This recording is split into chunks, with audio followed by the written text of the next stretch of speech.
Silence your cell phones now.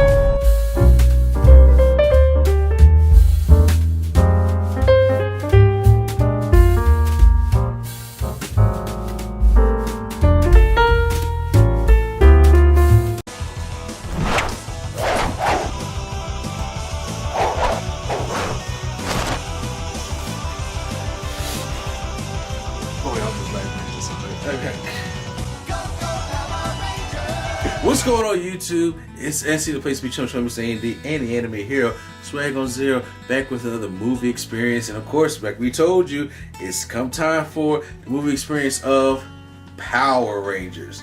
So, as you know, this is going to take from the adaptation of the Power Rangers that has been loosely based from the original one, started from 1993. And of course, we had a first movie back in 1995. You can click down below if you guys want to see that review. But now we're going to give you the new Power Rangers. To be honest with you, I think we were pleasantly surprised, don't you think? Very surprised. So, we're going to give you the good, the bad, and the experience. So, to start off with the good.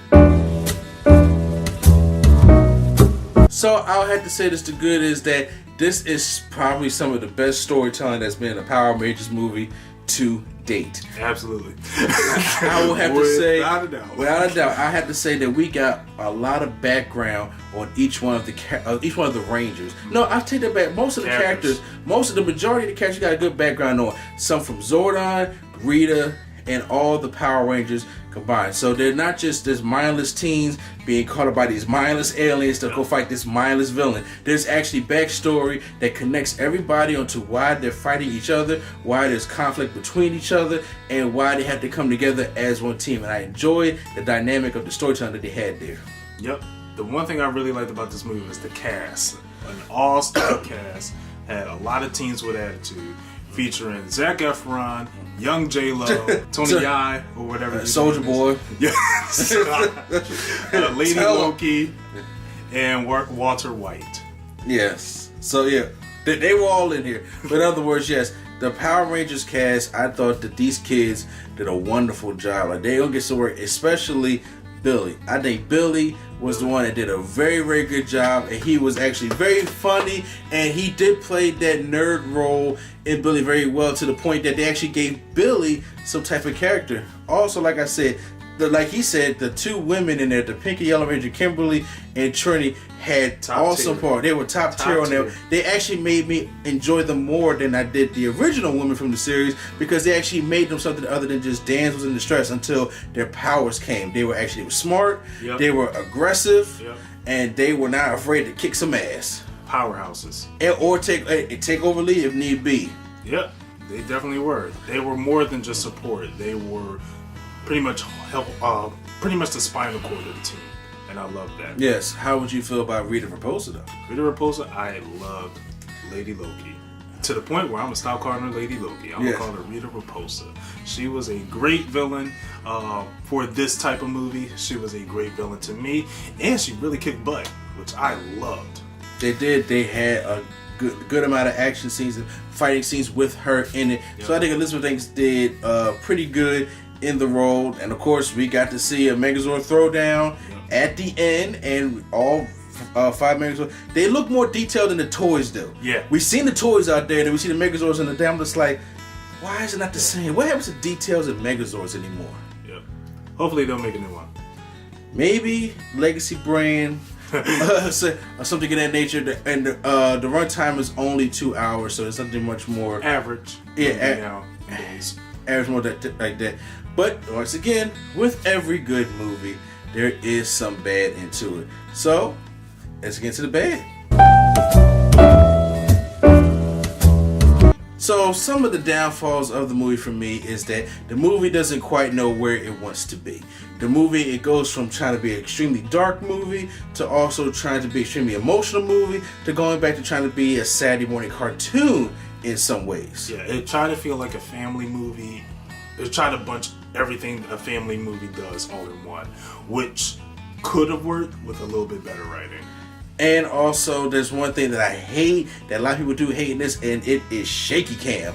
And it's not prevalent through the whole movie, but in the beginning of the movie, it is just shaky cam. And some of the action scenes as well.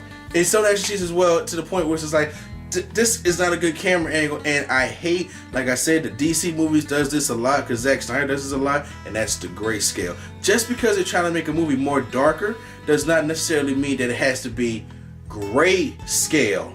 But they did move away from that later on throughout the duration of the movie, which I liked. If you're going in this movie, this may be a mild spoiler, if you're going there expecting a transformation of Megazord, there's not one. It just appears. Yeah. And I think that is kind of a downfall, especially being a Power Rangers fan like myself, going there and you won't expect to see the transformations of the Zords going into that. Another downfall, I wish they spent more time in their Power Ranger suits. Yes, I agree. It's not a spoiler, but if you guys have seen Godzilla, you know that Godzilla only came twice, saying they were calling Skull Island, and this is the theme that's going to happen with Power Rangers. That the Power Rangers, we only get to see the Power Rangers in full-on gear, full-on action, one time. However, that does not take away from the story that was told, which was beautifully told. I thought it was a greatly put story, but like I said, that is a downfall, only seeing the Rangers one time. Yes. Alpha 5 was kind of Alpha 5. He was okay. He was okay. He was basically a side character, and I really didn't hate him. I really didn't love him either. But and same thing with the command center. I really didn't hate where it was at, but I didn't love where it was at. Also, it was creative how they got there. Yes, and there was something, like I said, it didn't have a balance. There were some things they tried to say that was a little cheesy, and there's some things that wasn't. But once again, though, we all went up in there. And let's talk about the experience. So with the experience, the whole Nerd Coalition one, we took up the whole row in that movie theater. It was great. I sat by myself. Yeah. Stay tuned that there is a post-credit scene. Yeah. Yeah, we're all getting like Marvel these days. So there's a post-credit scene, and if you guys heard spoilers, I'm not going to tell you, but you know what it is, okay? Yeah, if you want us to tell you, you might as well look at the podcast that's coming very soon. Yes, we are having a Power Rangers spoiler cast that's coming as well. And everybody, there are, so would you call it the Power Ranger cameo spoilers? I wouldn't call it spoilers. I'm just saying.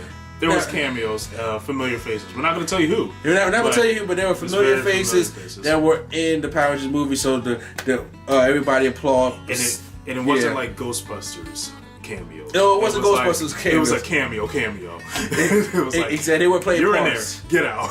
That's basically what it was. So, but overall, I went in there with very middle to kind of high expectations because the Power Rangers. I came out actually more satisfied than I thought I was going to be. Like I said, it was still a 60-40 ratio for me that it did. It wasn't a complete downfall of saying it's the greatest movie ever this summer. It wasn't saying, but it wasn't the worst Power Ranger movie ever.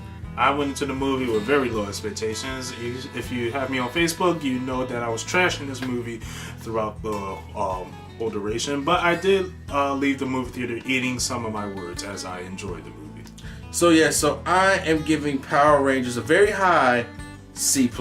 And I am giving Power Rangers a B-, C+ at the lowest. Okay, so guys, make sure you guys go out to the movies this weekend. Check out Power Rangers if you're a Power Rangers fan, or if you just want some family fun, early spring entertainment. Yep. And if you want to know about the old classic 1995 movie, click down the description down below for the retro movie experience where I review the classic Power Rangers movie. And check back this weekend where we will give you the spoiler cast, and check out the other podcasts where we talk about some of our favorite Power Ranger Megazords and TV shows of all that nature. It's going to be power friendly all this week. Power. Exactly. So, once again, like, subscribe, and share, and make sure you hit the subscribe button to get all those videos. So once again, this is NC the Place to Be, chilling with your Mr. D and the Anime Hero, Swag on Zero, and we will see you at the movies.